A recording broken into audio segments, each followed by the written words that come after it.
essential or not essential? In my opinion, let's watch how I make it. See ya. Kailangan natin ng 2 pounds na chicken breast ginayat na maliliit or cubes.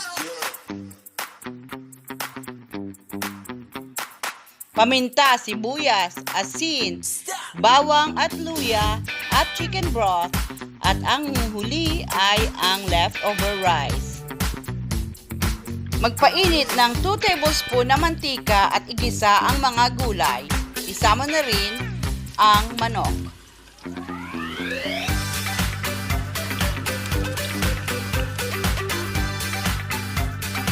Timplahan ng salt and pepper. Pag lumambot na ang manok, ay ihulog ang 6 cups of chicken broth. Pakuluin na mabuti at ihulog ang 4 cups na leftover rice o bahaw.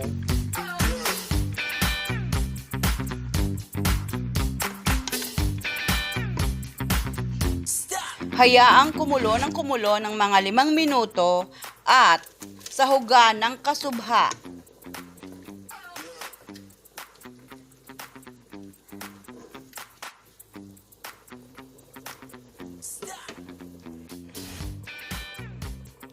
At luto na ang ating lugaw.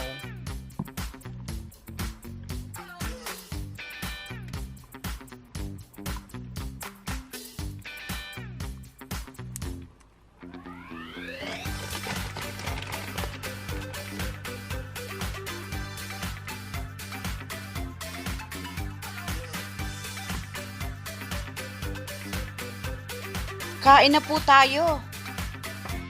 Di ba ang dali lang gawin ng lugaw? Bakit pinagtatalunan pang lugaw? Lugaw lang yan, ang daling gawin.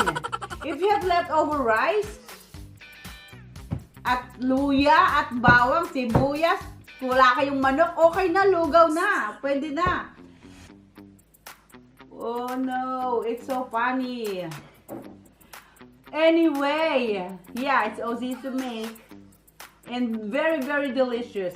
And my husband loved it. So, one kind of soup that I'm proud of. And it's so easy to make. It's not essential or essential. Ugh, I don't know. I think, in my opinion, it's not essential. Because you can make this at home.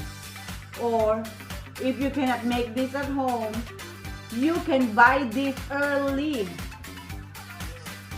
Before the curfew. I think it is not essential. There's a lot of food that we can eat if there's no lugaw. But, mali naman yung barangay tanod. Sa tingin ko, this is only my opinion. Sa tingin ko, mali ang barangay tanod na mag-explain ng law ng curfew. Na parang nabasa ko doon na yung mga establishments, companies na nagde-deliver ng food ay okay. And this is food that he wanted to deliver. And she should not have said it's not essential.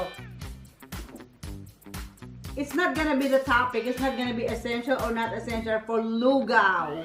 But how about you guys? Is it essential or not essential? I'm only talking for the Philippines. But anyway, let's eat this. It's so delicious.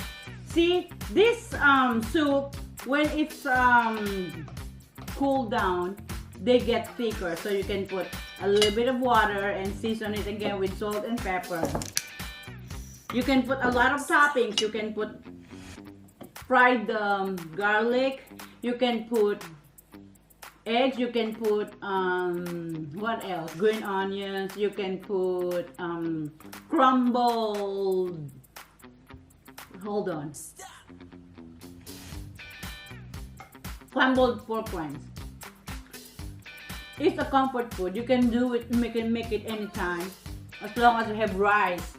Leftover rice is fine. That's what I made. That's what I used today. It's okay. Hindi siya magreklamo na kailangan ng lugaw ng sticky rice. No. Any kind of rice you can make. Para sa akin,